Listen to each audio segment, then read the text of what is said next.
This is my 2017 watch list. Instead of just talking about movies that were released in 2017, something I've done plenty of already, it's going to be me reviewing every film I saw in 2017, including releases from the 70s, the 80s, or really just any movie regardless of its platform or year. I'll be rating each of them from a 1 to a 10, and I'll also be acknowledging my top 10 favorite films I watched this year by listing them as I go along. I will be keeping this for the most part spoiler free. There will be some very minor spoilers in a couple of the reviews, but I will have time codes for each review in the description with a spoiler warning next to any of the films that contain spoilers. And if you're only interested in my thoughts on specific films, just go to the description and pick out the ones that interest you. Again, time codes are down there. Now, I initially wanted to release this as a single video, but I decided to go with making it into 2 parts simply because of copyright issues. By splitting the video in half, I'm also splitting the companies that could strike the video in half, just making things a little easier. Part 2 should be out in the next month. With all that being said, I hope you enjoy the video. Let's start off with the first movie I saw in 2017.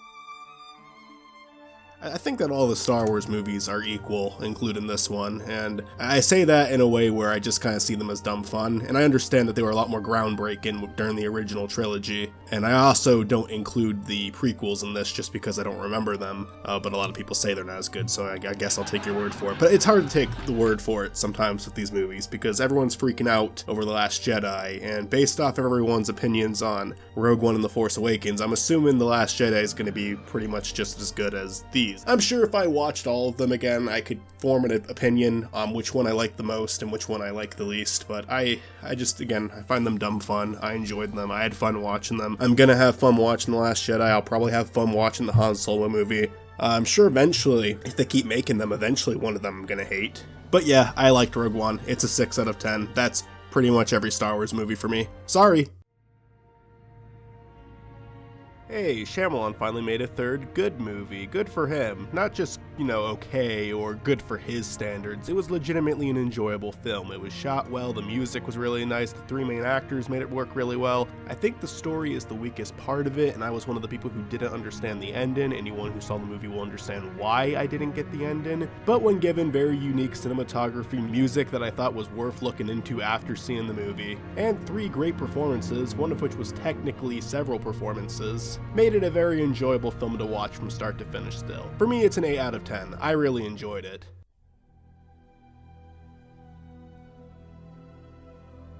Shyamalan's second good movie, and this one was a real surprise for me. I'm not gonna lie, I liked this one more than Sixth Sense. It took a realistic approach on the superhero mythology, something I never knew I wanted, and made a really intriguing yet tragic story out of it. Without saying too much, I do think this is a movie that becomes even better when you rewatch it. I saw it several times this year and enjoyed it more every single time. It has by far one of my favorite scores of all time, and while there are some weird shots here and there, like the camera panning over to nothing during the middle of a conversation, I would still say it's well shot. My only issue with this movie is there's this scene where David's son has a bit of a breakdown, and it feels really forced. There wasn't enough build up for him to have a meltdown like this, even when considering how young he is and how intense the situation was. I don't consider that nitpicking, but I would say it's the only scene in the film that bothered me. Unbreakable was a great experience. I watched it 4 times this year, and I'll probably have to watch it a couple more in 2018. It's a 9 out of 10 for me, and it's my number 2 on this year's top 10.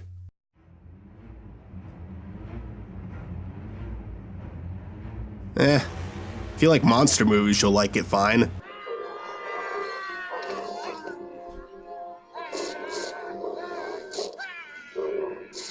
I'm not a fan. I only went because I picked Split the week before, so it was only fair that my friend got to pick the next movie, and he wanted to see this, so yeah, sure. I mean, Kong looked great. I had a fun time watching the giant gorilla destroy stuff and whatnot. I think he's on screen for a fair amount of time, but the story sucked. The characters were not new characters. They were all based off other characters that have existed many times before. They didn't really do anything unique with the cinematography. They didn't really do anything unique with the music. I don't remember any of it, actually. The music you're hearing from the movie in the background right now, yeah, this is the first time I'm hearing it too, pretty much, because I forget it every single fucking time. It's It's a very boring movie, aside from the giant gorilla destroying stuff. But hey, I mean, that's what it is. It's fine, I guess. It's a 5 out of 10 for me because I know what it is, and I wasn't expecting anything else. I know a lot of people went to see Godzilla and didn't like it because he's apparently in the movie for 10 minutes. I wouldn't know, but Kong, he's in a fair amount of it, so I'll give it that. And a lot of people defended this movie when I said it was okay. If you like monster movies, you'll like this. That's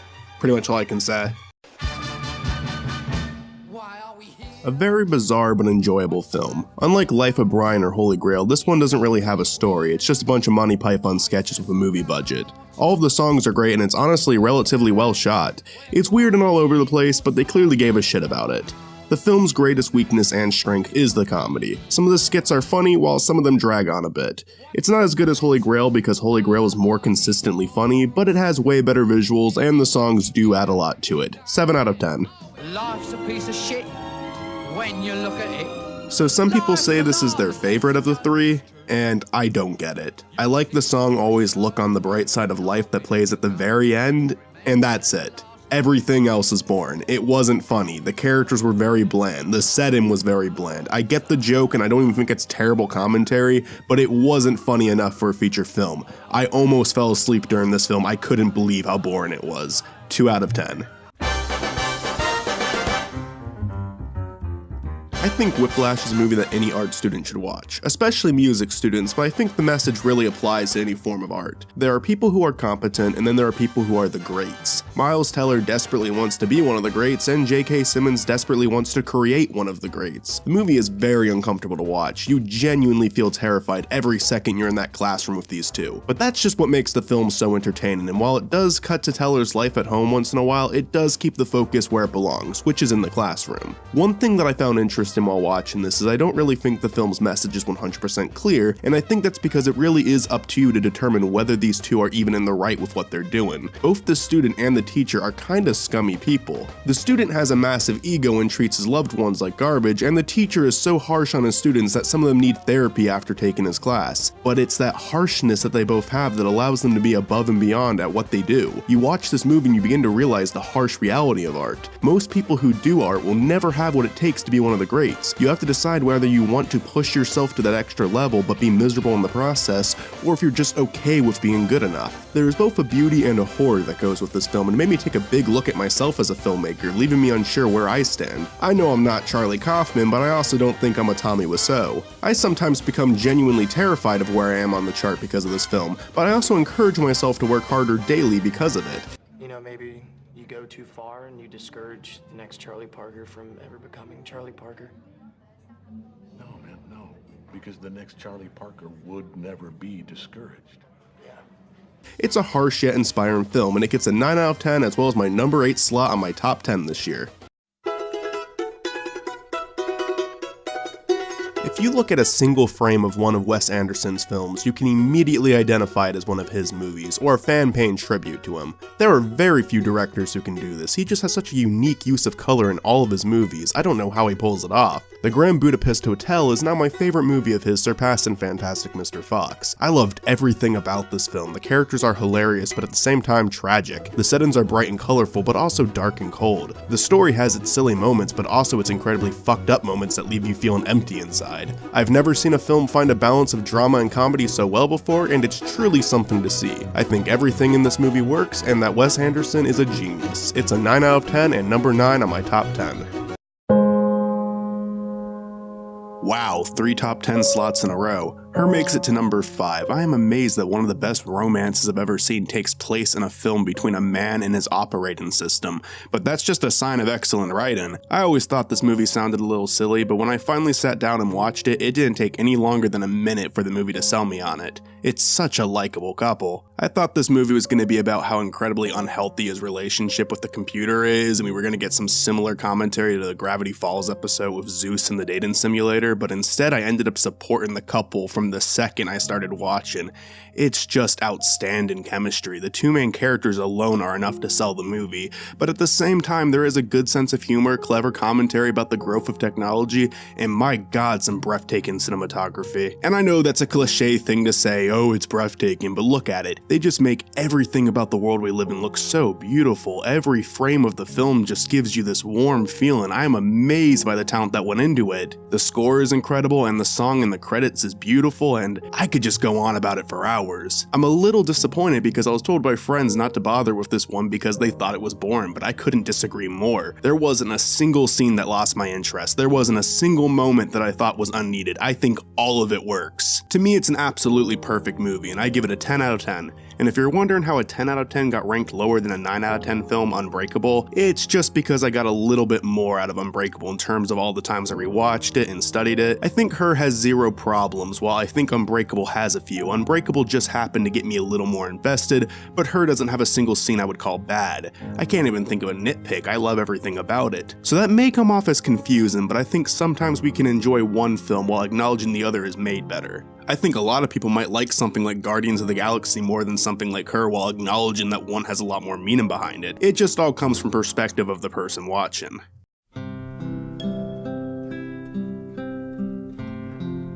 I'm a little behind with Disney films. I saw Frozen about a year or two after it came out, and I still haven't seen Moana or Tangled. But I did finally sit down and watch Zootopia, and it's good. I hear people call it preachy, but to me, that's one of the occasions where saying it's a kid movie actually applies as a fair excuse. The message of the movie is a good one, and if it were aimed at adults, I would criticize it, but it's not. It's very well animated, it has a lot of great visual jokes, and the voice acting is good, but a lot of the storytelling is just copy and paste Disney formula, like we get another villain reveal, we have to do the whole bit where the two main characters split up only to get back together at the end. It's a recycled way to tell your story, and that's an issue where it's a kids movie doesn't work as a valid excuse. There are plenty of kids films that avoid this stupid trope that does nothing but waste time. Regardless, I enjoyed it and I'd give it a 7 out of 10. Show it to your kids, it's more than worth their time.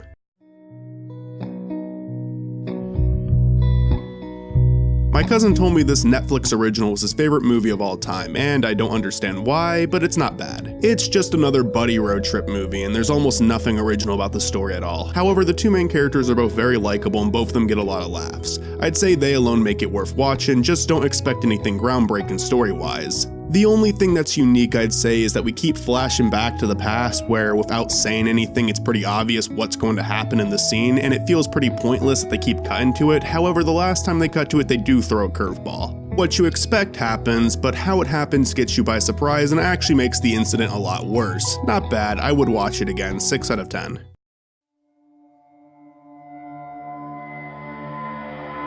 One of the best action movies I've ever seen in my life. Holy shit, the pacing of this movie is great. The characters are simple and a lot of their history is left vague, but that kind of adds to the mystery and horror behind John Wick. We don't know exactly what he's done in the past, but we know everyone has terrified him and everyone knows they're basically screwed the second someone tries to cross him. Everything about this movie works. The action is great and the dialogue is great. It's one of the few times where I was having almost as much fun watching these characters talk as I was seeing them shoot the shit out of each other. Just the terror they have when they talk about John Wick, it gets you pumped for what's about to take place.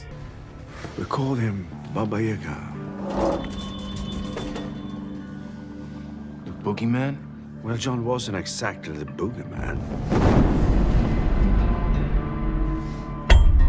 He was the one you sent to kill the fucking boogeyman. Oh. And the action doesn't disappoint either. It's an 8 out of 10.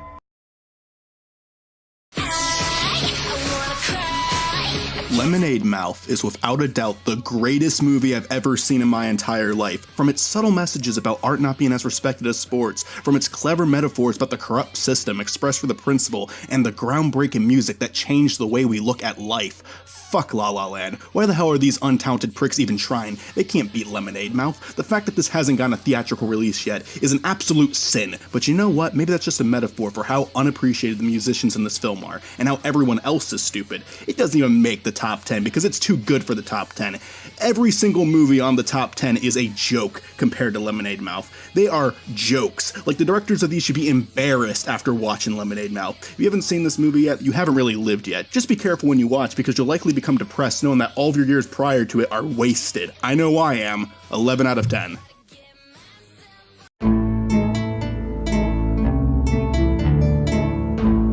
Get Out was one of the more original movies I saw in cinemas this year. Anyone who says race isn't a big part of this movie is lying, but it never really comes off as preachy, and they find a really unique way to do it. I don't think covering these issues in movies is a bad thing at all. I think doing it in a really obvious and unsubtle way is a problem. Again, Zootopia gets away with it because it's a kids movie and the message needs to be more clear for kids. But I think it's very well done in this movie. And it's more focused on being a movie than it is being a PSA. I found myself invested throughout the entire movie. The story was very well written and again, very original. The performances from everyone were outstanding. The music was great, the cinematography was good, even some of the effects looked kinda nice. I also think the movie has a really good mystery. I had a hard time figuring out who these people were, who was involved in whatever was going on, and what the hell they were even doing in the first place. My only issue comes from the audio editing. It has jump scares that are really unneeded. I think stuff like them running over a deer is fine because while it is a jump scare, it's something that actually happens and would make you jump in real life. There's no added sound other than the sound you would actually hear. But the other jump scares involve the orchestrated shriek playing for just about no reason. It's just a bad call on editing. You could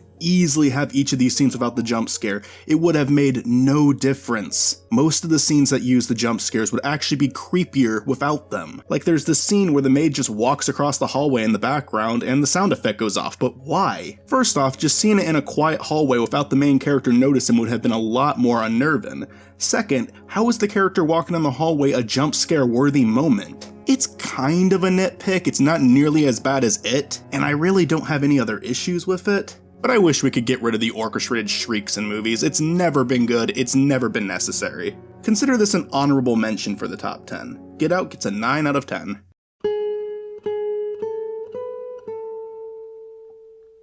A lot of people really love this one. I thought it was kinda boring. I get the whole point of it is to be an anti-spaghetti western, and having Clint Eastwood as the star is certainly a good way to get that contrast of your regular western movie and this movie, but honestly, aside from a few good speeches in the film, I found myself checking my phone a lot during this one. If I weren't watching with other people who really wanted me to love it, I probably would have just stopped watching altogether. It's shot well, the acting is fine, and some of the music is even pretty good, but none of the characters were interesting to me, and even with the film breaking a lot of Western movie traditions, it still kinda had a generic story to go with it. Really, subtracting the action scenes was the only main difference I saw here. I don't see what other people see in it, but I can't say it's a terrible movie, just not one that I personally would consider interesting. 5 out of 10, and that may even be unfair.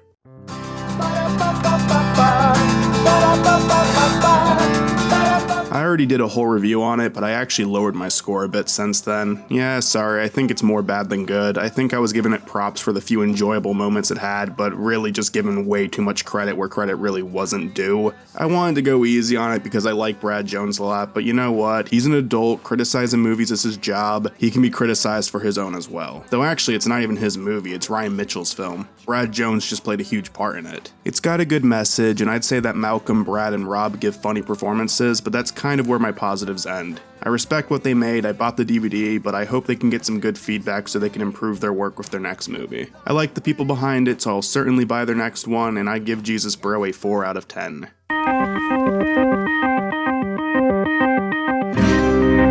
It's just an hour and 30-minute long gunfight that takes place in real time, which is fine, but it does prevent it from being anything other than just kind of fun. What makes it work is they had a pretty funny cast to go with it, and I was laughing for a fair amount of the film, and it even started to go a little beyond just a gunfight near the last act of the film, and it was also relatively realistic at the same time. I was starting to get tired of it by the end, and I thought the music was pretty bad, but the performances from every actor was good, and you can tell the director was just trying to have a good time, and we the audience, as a result, have a good time with him. Certainly nothing special, but still a good time. 6 out of 10.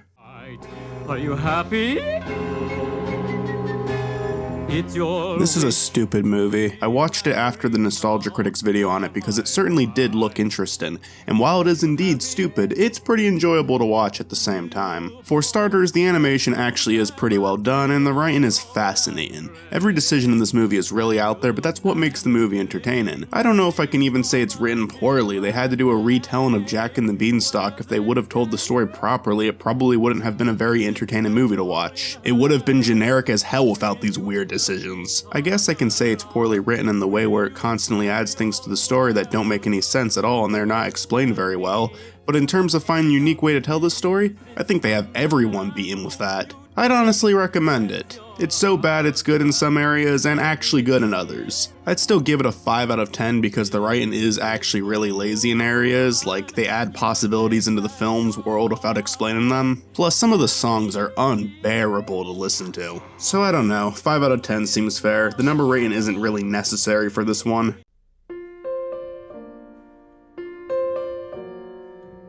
Dear Zachary, A Letter to a Son About His Father is the most depressing movie I've ever seen in my entire life, and I'm not exaggerating. I've cried during movies before, but this is the first time a movie actually made me sob. I made it to a point where I couldn't even control myself anymore, and I felt like shit for a couple days after watching it. If you watch this, you are going to feel like shit. You are going to watch interviews of people who are suffering during the interview. Your heart is going to be crushed several times while watching it. But I personally believe what you get out of it by the end of the film is very important and makes it more than worth it. While I do feel a little weird giving it a rating, I'm gonna give it a 10 out of 10. And that's not a pity score. The editing is great, the interviews are all interesting, the score is some of the most beautiful music I've ever listened to, and the emotions this movie made me experience are different from anything else I've ever watched.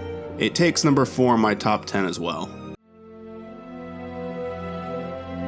Honestly, I think it's the most entertaining Marvel movie so far, acknowledging that I've missed some of the big ones like Winter Soldier or Civil War, but honestly I'm not the biggest Marvel fan, so I'm never concerned about watching all the movies. In fact, I haven't seen a single Marvel film without going with a group of friends who actually do follow the films in order. But I enjoyed the first Guardians film and actually was excited for the sequel. It has some especially corny scenes that I can't get into because it feels like they're winking at the audience way too much, and I also hate how Drax is suddenly self-aware in this movie. But the characters are all well developed, there's a fair amount of comedy that actually does work, it's more emotional than the first movie. And I love how the first scene of the movie impacts the entire film, rather than just being a quick thing to re-establish the main characters and move on to the actual story. It's very well written in comparison to other Marvel films I've seen. Again, everything in the first 5 minutes of the film impacts the story. It's why Yondu and his men become involved, it's how Ego and Star-Lord reconnect, it's what starts the story arc between Gamora and her sister, it immediately creates dilemma between Rocket and Peter,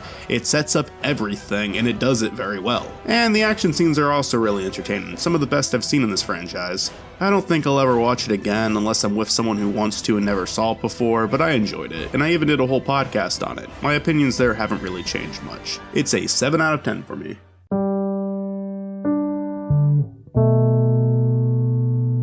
A documentary about gay tickle porn. Well, it starts off that way, but escalates into a huge scandal responsible for damaging the lives of many people. It's funny how we get to point A to point B sometimes. There is so much mystery surrounding this film, and it grows more and more fascinating every minute. It starts off with a journalist finding bizarre videos on the internet that he finds so funny that he wants to do a small story on it. But after a very rude response from the team behind the videos, he starts diving deeper into these strange videos, and it starts to become more movie-worthy. It's amazing how much material these guys got to work with, and just them trying to gather information alone is fascinating, considering the consequences their actions have. This was information they were obtaining that people didn't want them to obtain. I'll just leave it at that. I think maybe there's a scene that drags on a little too long. I mean, eventually they show these videos being filmed, and that's important and all, but I don't think we need a 5-minute behind the scenes of porn being filmed. But for the most part, the film has good pacing. Tickled gets a 9 out of 10. As I said before, it will never be able to live up to Lemonade Mouth, but maybe we shouldn't try to compare any other musical to Lemonade Mouth. That's really not a fair comparison. LaLa Land is great. It's a generic story that's been told a million times, but the characters are so damn good, the songs are so damn good, and the cinematography, holy shit, it is so goddamn good. And while it is a basic I wanna be famous type of story, I would argue that it's a lot more realistic than other movies that have done this, and the last 20 minutes really do stand out as its own thing. But really, the style alone makes me not even really care about the story. I guess going with a more simple story but directing your focus more towards the characters and the production value isn't a bad trade-off if you know what you're doing, and the people behind this one clearly did. All of the songs are great, but I have to give extra praise to the finale, which doesn't even have lyrics. The entire thing is instrumental, but is still, in my opinion, the film's greatest musical moment. It's a new favorite scene of mine, got a playlist full of those by the way if you're curious. It's not a masterpiece, but it's a very well made and welcomed film into the genre of musicals, 8 out of 10. So after making me watch Unforgiven, my brother and father decided they would show me a good movie. Snatch is funny and has enjoyable characters. And that's it. It's not the most memorable movie I've seen, as I do struggle to remember a lot of the story, but I remember all the characters and a lot of their motivations throughout the film. I think the reason I don't remember much of the story is because this was a way more character-based film. There wasn't any single story, there was just several lives being shown on screen at once, and most of them had crossover at some point. If you like character films, this is a good one to check out. 7 out of 10.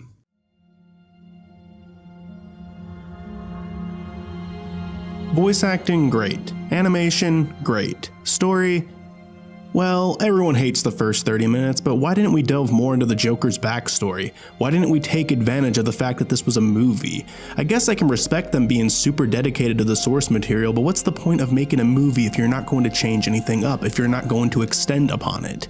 The Killing Joke gave you 45 minutes worth of material alone. You seriously couldn't find a more clever way to fill in the space? And look, filler is bad, but that's kind of what they do with the Batgirl's story. It hardly counts as part of the movie. But truth be told, there probably would have been enough material if they, A, did the Batgirl stuff but did it in a way that actually connected to the Killing Joke. Yeah, she gets shot and that's a huge part of the story. I'm down with the idea of them giving her more than 2 scenes to get to know her and care about the fact that she got shot. But the first 30 minutes have nothing to do with the rest of the movie.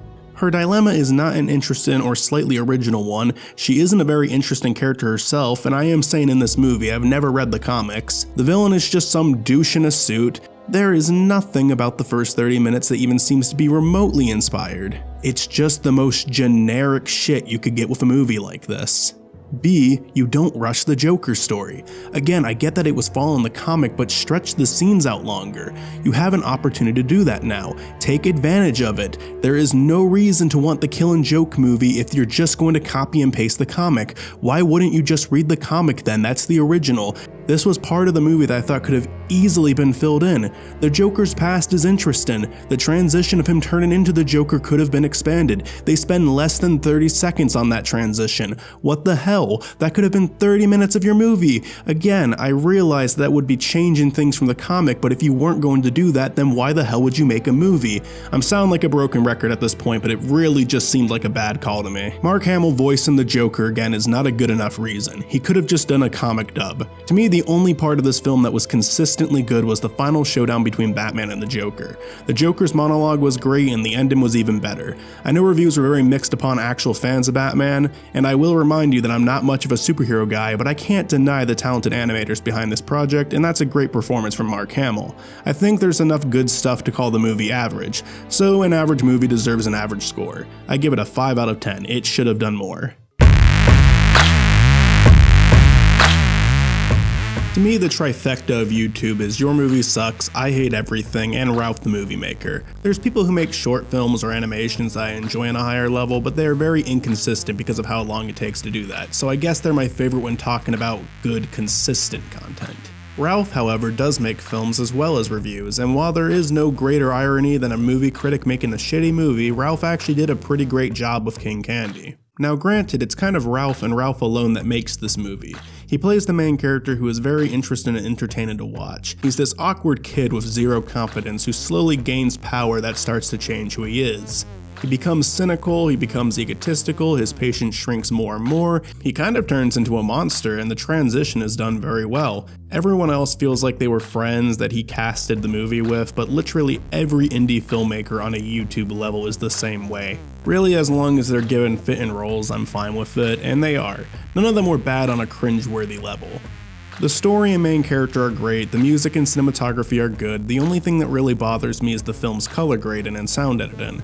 With color, it's definitely a style choice, but it's just not a style choice I agree with. You get the idea that it was done intentionally, but it's oversaturated and overexposed throughout many scenes of the movie, and I'm personally not a fan of that. I don't even really get it most of the time. I mean, I want to believe he did it for a reason, but I don't know how someone looked at this shot and thought it looked good. Maybe if there was some meaning behind it, or could it just be a mistake? I don't know. As for the audio editing, it doesn't sound intentional, but it's only for a few scenes in the movie. There's scenes where I swear I can hear washers going off, and then there's a little too much background noise in other scenes. If I were reviewing this on YouTube film standards, it would be a 10 out of 10 because YouTube films are often garbage, but I'm not because King Candy is actually good and deserves to be rated on a higher standard. So I'm giving it a 7 out of 10.